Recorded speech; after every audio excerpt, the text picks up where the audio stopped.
Bonjour maman, comment vas-tu? Bonjour ma fille. Ça va et toi? Moi ça va. Mais par rapport à d'autres choses, ça ne va pas. J'aimerais qu'on parle si tu as un peu de temps. Bien sûr, ma chérie, viens t'asseoir. Que se passe-t-il? C'est à propos de mes études. Je sais que vous faites de votre mieux, mais j'ai encore des difficultés à payer tout ce dont j'ai besoin pour l'école. Mais tu sais que nous faisons ce que nous pouvons pour t'aider, Mélanie. Je sais, mais depuis que papa a payé les frais de scolarité, il ne me dit plus rien. Je n'ai même pas assez d'argent pour acheter les livres nécessaires, et parfois je dois me contenter de repas pas très équilibrés à la cafétéria de l'université. J'essaie de chercher un petit boulot, mais ça ne passe pas avec mes études. Maman, je suis perdue, je ne sais pas comment faire pour avoir le matériel de travail. Sans matériel, sans les livres qui nous ont été exigés, je ne sais pas comment j'aurai mon diplôme d'infirmière. Maman, dis quelque chose. Je ne sais pas quoi dire ma filine. Les choses ne se passent pas bien, mon commence n'avance pas, et tu sais que, ton papa est à la retraite. Son argent qu'il reçoit n'arrive même pas à gérer cette maison. Maman, moi je fais donc comment maintenant? Pour pouvoir avancer avec mes études. Est-ce que tu t'es rapproché de tes frères, pour voir comment ils peuvent te venir en aide? Maman, sauf si tu leur parles toi-même. Car moi, j'ai déjà essayé et chacun me dit qu'il n'a pas d'argent. Mais tu sais que ton père et moi avons travaillé dur toute notre vie. Ton père dans l'église maintenant, moi dans le commerce. On essaie de faire ce qu'on peut, mais tu sais bien que ce n'est pas facile non plus de joindre les deux bouts avec les temps qui sont actuellement difficiles. Je comprends, maman. Vous avez toujours travaillé dur, mais parfois j'ai l'impression que c'est à partir de moi que vous n'avez plus l'argent. Vous avez investi sur nos grands frères et sœurs, maintenant à notre tour plus rien. J'ai vraiment besoin de plus d'aide pour continuer à avancer dans mes études. Ce n'est pas facile de tout gérer seul ici, surtout quand je vois d'autres étudiants qui n'ont pas ces préoccupations financières. Lynn, tu sais qu'aucune situation n'est jamais parfaite. Mais ce qui compte, c'est que tu continues à avancer avec le peu qu'il y a. La vie n'est pas toujours facile, mais tu apprends à faire avec. Dieu nous guide, et il saura te donner la force nécessaire. Je comprends, mais ça fait des mois que j'essaie de gérer comme je peux, et je suis épuisée. Je suis obligée de travailler 2 fois plus voire 3 fois même pour m'en sortir, et je dois tout le temps demander de l'aide à des amis. Je ne sais pas combien de temps je peux continuer comme ça. Ma fille, calme-toi. J'en parlerai ce soir à ton père, et on verra ensemble ce qu'il y a lieu de faire. D'accord maman. S'il te plaît, essaye de parler avec papa, c'est vraiment très compliqué pour moi. Le véritable problème c'est qu'avec mon emploi du temps de l'école, il n'y a même pas moyen de faire un petit boulot. J'ai voulu essayer un petit commerce, mais c'est encore plus compliqué que je ne pensais. T'inquiète Lynn, je parlerai à ton père, on verra. Ok maman, merci de me comprendre s'il te plaît, parle vraiment avec lui. Je le ferai. T'inquiète. Bonjour ma chère tendre épouse. Bonjour mon chéri, déjà prêt? Oui ma chérie. Pourquoi? Non, juste comme ça. Je me suis levé de bonne heure, en faisant moins de bruit croyant te laisser plus dormir, car je me disais que tu ne sors pas aujourd'hui. Ah non. Certes j'aurais voulu dormir plus, mais j'ai rendez-vous avec les jeunes de ma paroisse. Y a-t-il quelque chose pour moi? Non, rien de particulier. Juste Lynn qui cherche à te parler depuis. Est-elle encore là? Oui bien sûr, elle rentrera demain. Ok. Où est-elle? Mais avant. Sais-tu de quoi est-ce qu'elle veut me parler? Chérie? Ta fille n'a toujours pas ses fournitures scolaires.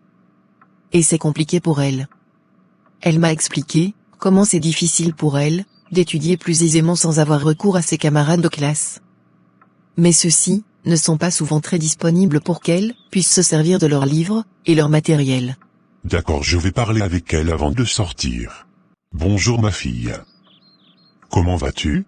Bonjour papa. Rien ne va papa. Rien du tout. Que y a-t-il? C'est aussi grave? Pas grave. Mais complexe et très important. Alors je t'écoute Lynn, que y a-t-il ma fille? Oui papa, c'est à propos de mes études. Je sais que vous faites de votre mieux, mais j'ai encore des difficultés à payer ne serait-ce que le minimum dont j'ai besoin pour l'école. Pour pouvoir aussi étudier, sans avoir à marcher derrière mes amis pour racoler les livres afin de faire mes devoirs et les recherches. Le matériel pour le laboratoire alors, n'en parlons plus. Papa, nous sommes presque qu'à la fin du premier semestre, j'ai énormément les lacunes à cause du manque de matériel. Papa, tu sais. Mais tu sais que nous faisons ce que nous pouvons pour t'aider, Mélanie. Nous prions pour toi, et Dieu pourvoira. Il est notre rocher, et nous savons qu'il ne nous laisse pas. Papa, merci pour le fait que tu pries pour moi. Mais papa, je ne vais pas avoir mon diplôme rien qu'en priant, je pense qu'en plus de prier, il faut aussi travailler dur pour réussir dans la vie. Je travaille dur, mais mes moyens sont limités à cause du manque de matériel et des fournitures scolaires. Papa, ce dont j'ai besoin actuellement, c'est d'un peu d'argent, pour pouvoir m'acheter toutes ces choses que je viens de citer. J'ai compris, Mélanie, mais dois savoir-tu qu'aucune situation n'est jamais parfaite. Mais ce qui compte, c'est que tu continues à avancer. La vie n'est pas toujours facile, mais tu apprends à faire avec. Dieu nous guide, et il saura te donner la force nécessaire. Car rien ne lui est impossible. Papa, je suis consciente de tout ça. Tout ce que j'essaie de te dire est que j'ai besoin de votre aide, je n'arrive pas à avancer, c'est trop compliqué. Je me sens abandonnée par vous. Ma fille, je sais que c'est dur, mais il faut garder la foi. Dieu ouvre des portes là où on ne s'y attend pas. Tu as un but noble, devenir infirmière, aider les autres. C'est une vocation, et ce n'est pas facile. Mais sache que tout ce que tu vis maintenant te prépare à quelque chose de plus grand. Papa. Je veux croire que tout ça a un sens. Mais ce n'est pas facile quand on se sent seul et qu'on manque de ressources. Est-ce que vous pouvez m'aider un peu plus? Même si c'est juste une petite somme d'argent tous les mois. Je verrai comment souvent m'organiser pour acheter des livres et du matériel de labo au fur et à mesure sans oublier la nourriture. C'est compris, ma fille, on fera l'effort. Dieu pourvoira, fais-lui un peu confiance et tu verras. Papa, tu fais exprès ou alors? Si ça continue comme ça, je serai obligée d'abandonner ma formation, faire d'abord un petit commerce, essayer d'économiser pour reprendre l'année prochaine. Quoi? Hors de question. Tu sais que j'ai énormément dépensé pour ta pension scolaire. Alors il est hors de question que tu abandonnes. Je t'ai dit qu'on trouvera une solution. Je fais alors comment, je suis perdue? Ne t'inquiète pas. La route sera peut-être semée d'embûches, mais c'est justement ce qui fera de toi une meilleure infirmière, et plus tard, une personne plus forte. Eh coucou. Tu pars déjà? Oui, mais pourquoi tu fais cette tête? Non. C'est rien, ne fais pas attention. Lynn, nous sommes amis depuis, et je sais quand quelque chose ne va pas chez toi. C'est juste que tout à l'heure, j'étais au téléphone avec mon papa, même ce mois-ci il ne pourra pas m'envoyer un peu d'argent pour mes besoins. Oh, Lynn, je suis désolée. Non, ça va. De toutes les façons, je m'y suis habituée. Je me suis demandé si tu n'allais pas pour ton stage durant ces prochains 6 mois. Que serait ma vie? Ce que je n'ai même pas où vivre. T'inquiète pas, Lynn, tout va s'arranger. D'ici là tu trouveras une solution, j'en suis sûre. Je l'espère moi aussi. Alors il faut que j'aille. S'il te plaît, rassure-toi de toujours bien fermer, quand tu sors de la chambre. On s'appellera de temps en temps. Ne t'inquiète pas pour les factures, tout est inclus dans le loyer et c'est souvent valable pour 1 an. Merci infiniment, Léa. Je ne sais où serais-je en ce moment sans ton aide. Des personnes comme toi sont rares. Merci encore et bon voyage. Sois tranquille, je veillerai bien sur ta chambre. Au revoir, fais bon voyage.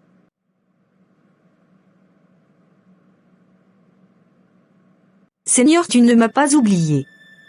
Protège Léa de ma part. Elle est tellement gentille. Et se soucie toujours de moi. Lynn a perdu sa chambre, car elle ne pouvait plus payer, puisque ses parents ne lui envoient presque pas de l'argent pour ses besoins et tout ce qui va avec. Alors que son amie Léa voulait lui demander de souvent passer chez elle pour voir si tout est en ordre, car celle-ci va pour un stage dans une autre ville pour une durée de 6 mois. C'est alors que Lynn va lui poser son problème, et Léa acceptera de l'aider en la laissant dans sa chambre pendant son absence. Je te rappelle le soir, dès que je rentre. Bonjour, moi c'est Franklin et vous? Je m'appelle Lynn. Joli prénom, enchanté Lynn, je te vois toujours dans cette direction. Tu es à l'école des infirmières qui se trouve juste devant. Oui, c'est ça. Ah ok, alors tout se passe bien. Oui, ça va. Désolé, moi je sors ici, bonne journée. Merci, bonne journée à toi aussi, peut-être à la prochaine. Jusqu'aujourd'hui mon père ne m'a rien envoyé comme argent de poche. Je suis vraiment perdue et abandonnée à moi toute seule. Je ne sais vraiment pas quoi faire pour m'en sortir. La dernière fois j'ai fait un job, malheureusement, on ne m'a jamais payé jusqu'ici. Malheureusement pour Lynn, les choses ne vont pas bien. Malgré sa dernière conversation avec ses parents, rien n'a changé. Elle a essayé de se rapprocher de ses frères et sœurs, mais personne ne veut rien entendre. Chacun s'occupe de sa propre vie. Personne ne se soucie d'elle. Et les parents de Lynn ne trouvent rien à dire sur tout ceci. Lynn, j'aimerais te parler, tu me permets? Bien sûr, monsieur. Lynn, je constate une baisse de tes notes. As-tu un problème particulier? Non, monsieur. Mais comment expliques tous tes résultats ces derniers temps? Pourtant au début tu étais l'une de mes meilleures élèves. Que se passe-t-il, jeune fille? Monsieur. C'est que je traverse une mauvaise période, mais d'ici peu ça ira. Je ne sais comment, mais je sais que ça ira, et vous retrouverez votre meilleur élève. C'est grave? Non, monsieur, ce n'est aussi grave que ça. Je fais du mieux que je peux pour résoudre cela. C'est un peu complexe, mais ça ira par la grâce de Dieu. Ok, si tu le dis. Je n'insisterai pas. Bon courage par rapport à ce que tu traverses, surtout, Arzus et Lavite, pour mieux te concentrer à tes études. Tu sais, tu es une fille très brillante. Il ne faudrait pas que les problèmes de la vie viennent gâcher ton avenir. Merci monsieur pour ces conseils. Je ferai de mon mieux. Et ça ira, ne vous inquiétez pas. Ok, nous avons terminé. Tu peux y aller. Merci monsieur, au revoir. Hey, bonjour Lynn, comment vas-tu? Bien, et toi? Je vais super bien, surtout lorsque je te rencontre encore. On se connaît peut-être? Pas vraiment, mais on s'était déjà rencontrés dans le taxi un matin. Moi c'est Franklin. Ah, ça ne m'est pas réapparu tout de suite. Sinon, comment vas-tu? Ça va, je ne me plains pas. Disons que la dernière fois j'ai trop hésité de demander ton numéro de téléphone. Alors que dirais-tu si on s'échangeait les numéros de téléphone? On pourrait apprendre à se connaître. Qu'en dis-tu? Ça dépend. Ça dépend de quoi? Bref, j'ai assez de problèmes en ce moment. Vraiment, je n'ai pas la tête à ça. Désolé si je t'embête, mais je voulais juste échanger avec toi. Tu m'as l'air si simple. Mais si tu ne veux pas, je comprends. Passe une bonne journée. Ça va, c'est bon, tu peux rester, c'est juste que je suis un peu fatiguée, je suis un peu perdue. Il y a des moments comme ça. Je te comprends. Alors je te propose quelque chose. Je suis en train de rentrer. Il y a un petit endroit juste devant la pâchère. On y va, on prend chacun quelque chose à manger et on pourra discuter tranquillement, si tu ne trouves aucun inconvénient. D'accord, ça marche. Moi aussi j'étais sous le point de rentrer. Le courant est bien passé entre Lynn et Franklin. Cela fait déjà 3 mois que les deux se voient. Franklin est très gentil et intelligent étudiant en cycle doctorat en droit politique. Malgré qu'il n'ait pas assez de moyens financiers, il vient de temps en temps en aide à Lynn. À l'école, les choses semblent mieux se passer pour Lynn. 3 ans. C'est fou que tout est cher, c'est juste que je suis un peu à bout. Tout coûte cher et... Tu sais, j'ai remarqué que tu semblais avoir des difficultés financières, même si tu ne m'as jamais dit, je l'ai toujours su. Je ne voulais pas te le demander, j'ai toujours voulu que tu me le dises toi-même. Mais j'ai toujours admiré ton courage et ta façon de vivre. C'est ce qui m'a attiré sur toi et a fait naître en moi des sentiments pour toi. Tu sais, je t'admire beaucoup. D'autres filles se seraient lancées dans la prostitution et la vie facile, sans compter toutes les mauvaises pratiques qui circulent dans nos campus universitaires. Franklin. Qu'aurais-je fait? Tu sais, mon père est pasteur, je te l'ai toujours dit. Même le fait que toi et moi nous entretenons une union ensemble sans être mariés, ne se fait pas dans notre église. Mais toi aussi, tu es si gentille. Et si attentionnée. Je me demande si tu n'étais pas entré dans ma vie que... Où serais-je en ce moment? Donc merci pour tout, Franklin.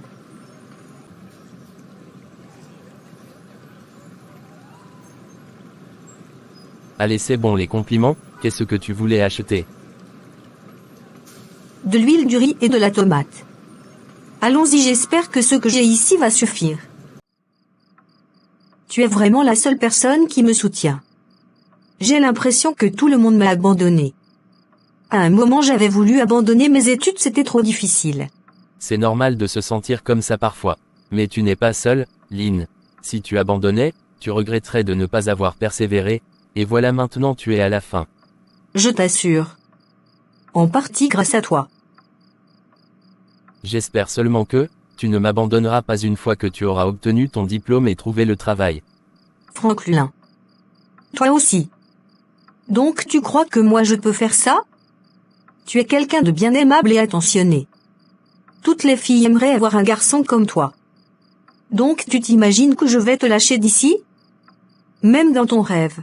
En tout cas, c'est toujours ce que vous dites, toujours l'avenir nous dira. Mais sache que je t'aime vraiment. Je t'ai aidé inconditionnellement, sans arrière-pensée, mais tellement je me sentais bien lorsque j'étais avec toi, j'ai senti que je devrais aller plus loin qu'une simple amitié. Et voilà aujourd'hui. En tout cas, c'est vice-versa. Je t'aime, Lynn, s'il te plaît ne change pas, sois toujours toi. C'est ça qui te rend spécial. En tout cas, si tu ne changes pas, je ne changerai pas.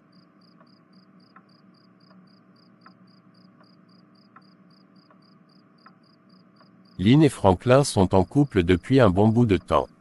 Lynn a obtenu son diplôme et est fière d'elle. Elle a rapidement obtenu un travail dans une petite clinique.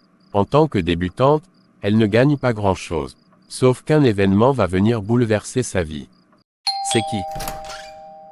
C'est ouvert, entre. Bonsoir, baby. Bonsoir, comment vas-tu? Tu ne travailles pas ce soir? Non plus maintenant, puisque je suis là devant toi. Qu'est-ce qu'il y a alors? Tu étais si paniqué au téléphone. Franklin, je dois te dire quelque chose. Quelque chose de vraiment important, mais je suis terrifiée. Lynn, tu me fais peur avec ton ton. Qu'est-ce qui ne va pas? Tu sais que tu peux tout me dire.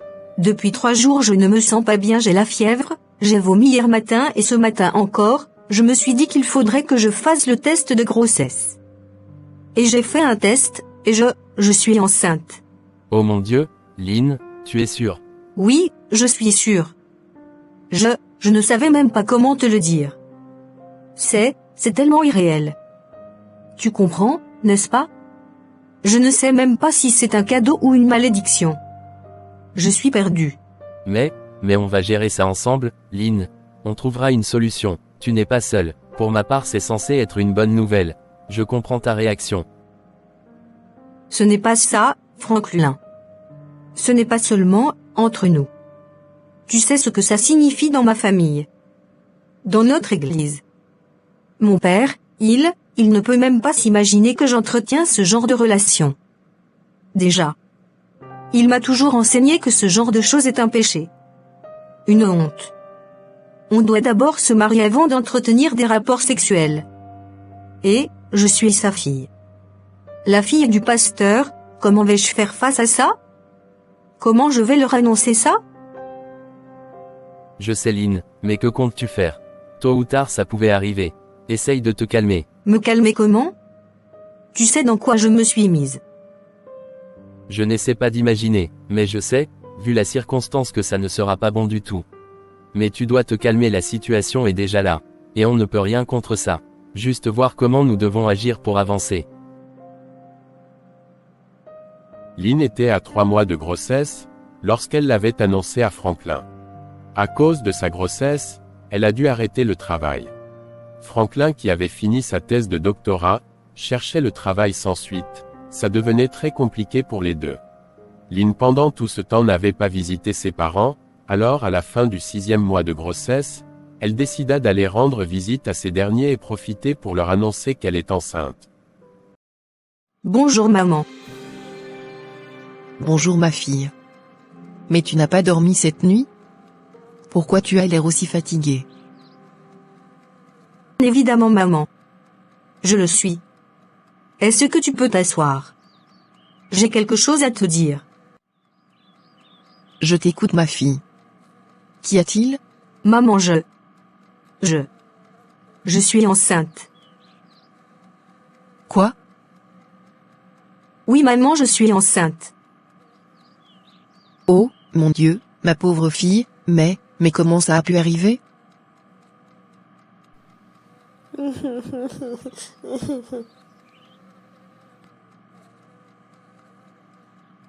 Cesse de pleurer et dis-moi.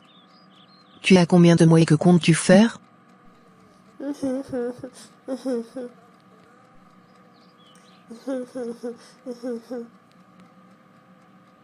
Oh, ma fille, qu'est-ce qui n'a pas marché? Avec tous mes conseils et ceux de ton père. Qu'est-ce que ton père va dire de moi? Que je ne t'ai pas bien éduqué.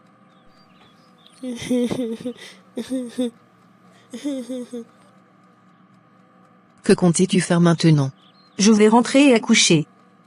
Je tenais à ce que toi au moins tu saches. Mais, Lynn, tu ne comptes pas le dire à ton père? Non maman. J'ai très peur de sa réaction. Je préfère le lui dire une fois après l'accouchement. Oh, ma fille, tu sais que je t'aime, peu importe ce qui arrive. Mais, tu vas devoir en parler à ton père. Maman, non. Je ne peux pas. Pas encore. Pas maintenant. S'il ne réagit pas bien face à ça. Je ne pourrai pas tenir avec mon état. Tu sais que papa a des engagements à l'église. Je me demande quelle sera sa réaction. Je n'ai pas la force. Lynn, ma fille. Je comprends que tu aies peur, que tu veuilles fuir. Mais il faut que tu lui parles.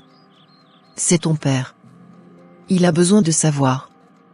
Et je sais que ça va être dur, mais c'est le moment. Il ne te haïra pas, je te le promets. Il peut être sévère, mais il t'aime. Et il doit comprendre que tu as besoin de son soutien. Maman, je ne sais pas si j'arriverai à vivre avec ça. S'il te plaît, ne me demande pas ça. Je sais que tu as peur. Mais tu ne peux pas connaître sa réaction, si tu ne lui dis pas. Tu dois affronter tes peurs. Tu ne peux pas tout garder pour toi.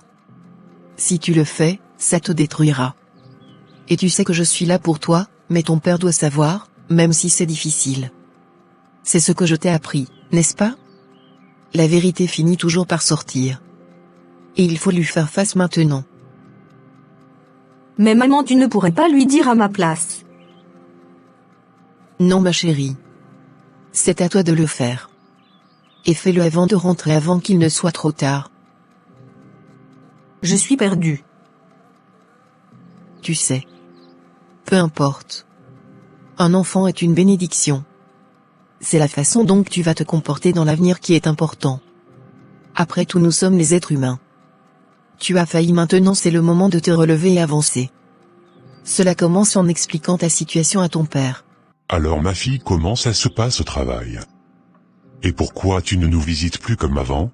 Papa, ça ne se passe pas très bien.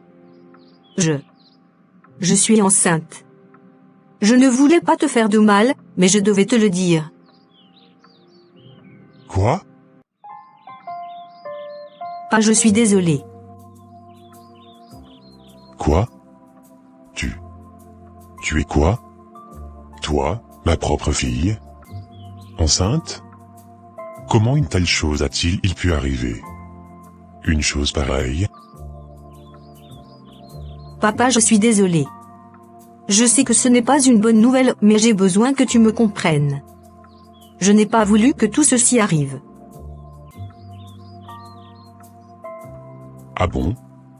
C'est ainsi que tu viens me remercier? Tu as laissé tomber toutes les valeurs que nous t'avons inculquées, toute notre foi. Les commandements de Dieu? Comment oses-tu revenir ici et me dire ça? Papa. Je t'assure, je n'ai pas fait exprès, Ma chair a été faible. L'amour.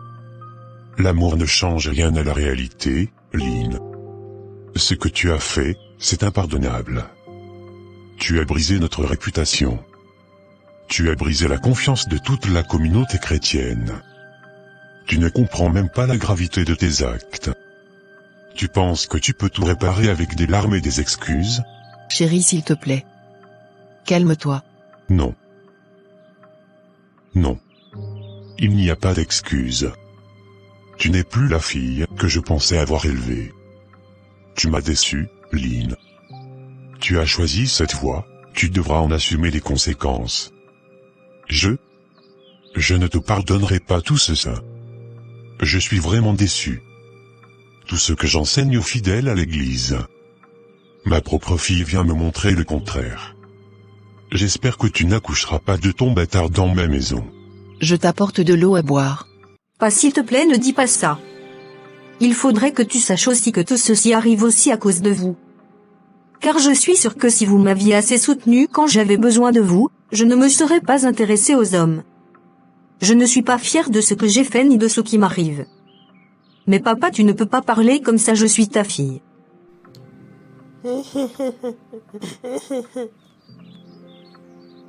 Après cette conversation, Lynn tomba malade et avait subi un énorme choc. Elle resta plus de 6 semaines hospitalisée. Seule sa maman la rendait de temps en temps visite. Henry, son papa, ne voulait rien entendre concernant sa fille. Lynn donna naissance à une fille qu'elle nomma Jaïla, qui signifie. Elle continua à se lamenter après son accouchement, tenta encore plusieurs fois de parler à son père, et implorer son pardon. Mais celui-ci ne prêta pas du tout attention aux efforts de sa fille. À peine il regardait sa petite. Chérie, il faut que tu lui pardonnes. Ça fait 2 ans, et rien n'a changé. La colère n'efface rien, elle nous consume. Elle nous sépare. Et tu veux que je fasse quoi? Qu'elle revienne et que tout soit comme avant? Non, tu sais bien que je ne peux pas. Elle a choisi son chemin, elle a fait un choix contre Dieu, contre tout ce qu'on lui a appris. Un enfant hors mariage, c'est impensable. Je sais combien tu souffres, mais n'as-tu pas aussi souffert de la voir s'éloigner de nous? Depuis ce jour-là, elle nous a fui, mais nous l'avons aussi rejetée. Et lorsqu'elle vient ici, à peine tu lui parles. Et je ne parle même pas de la petite, c'est ta petite fille, chérie, ta chair et ton sang. Je ne sais même pas si tu connais son nom. Ne laissons pas cet incident briser notre famille pour rien. Elle a tout gâché. Tout ce qu'on lui avait appris, tout ce qu'on lui avait donné. Comment puis-je accepter ça? Comment puis-je regarder cette petite, quand je sais d'où elle vient? Tu oublies quelque chose, mon amour.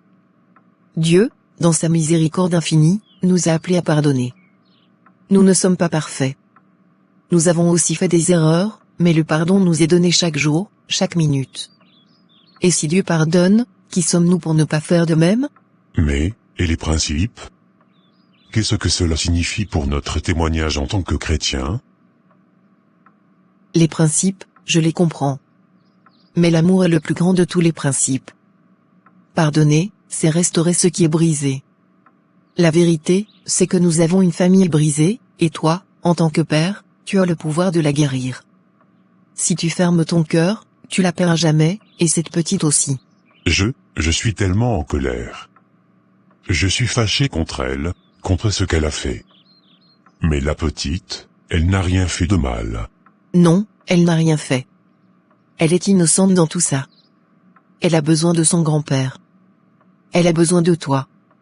Si tu tournes la page, si tu choisis de laisser la colère, tu pourras la voir grandir, lui apprendre à marcher dans la foi, c'est toi qui peux lui donner l'exemple de la vraie foi, celle qui pardonne, qui comprend, qui ne juge pas. C'est tellement difficile. Comment puis-je oublier ce qu'elle a fait? Ce n'est pas une question d'oublier, c'est une question de choisir de ne plus laisser ce poids sur ton cœur. Pardonnons, pas parce que ce que sa faute était sans importance, mais parce que nous choisissons d'aimer, d'agir comme Dieu nous aime. Le pardon est la clé de la paix. Je ne sais pas si je peux le faire, mais je sais que, je ne peux pas vivre sans elle. Sans ma fille. Sans ma petite fille. Alors commence par ça, chérie. Fais le premier pas. Tu n'as pas à être parfait. Tu es humain. Mais un acte de pardon peut tout changer. Et si tu veux vraiment voir ta petite fille, tu dois ouvrir ton cœur. Je vais essayer, pour elle. Pour toi. Et pour ma petite fille. Merci, chérie, je sais que c'était Cher qui a pris le dessus. Mais laisse-toi guider par ton esprit. Chaque pas vers elle est un pas vers la guérison. Ça fait longtemps, Lynn. Depuis que tu as accouché, tu es devenue rare. Laisse-moi comme ça, ma chère. Ce n'est pas volontaire. Raconte alors. En passant, où est la petite? Avec son père. Sinon. Ah, je suis là. Les choses ne marchent pas comme je veux. Mais je m'accroche. Ces derniers temps n'ont pas été faciles pour moi. Tu sais, je t'avais dit que mon père n'avait pas trop aimé. Lorsque je lui avais annoncé que j'étais enceinte. Et voici. Ma fille a 2 ans déjà. Lorsque je pars leur rendre visite, à peine on se parle et cela me met tellement mal à l'aise. Lynn, je imagine pas. À ce point. Mais ton papa il pasteur, tu me l'avais dit. Oui, c'est ça. Et un pasteur qui serre le cœur comme cela. Mais ce n'est pas à l'église qu'on enseigne le pardon. Et ta maman, qu'est-ce qu'elle en dit? Ma maman était déçue. Mais a bien reçu la situation. Rends-toi compte, même mes frères m'ont renié. Personne n'était venu me rendre visite après l'accouchement. Lynn, ce n'est pas possible. Oh que oui. Ils ont passé le temps à me dire que je suis une honte pour leur famille. Que j'ai un enfant adultérin, un enfant bâtard. Autant de choses. Si Franklin n'avait pas été là pour son enfant et moi. Ce qu'on ne parle peut-être plus de moi en ce moment.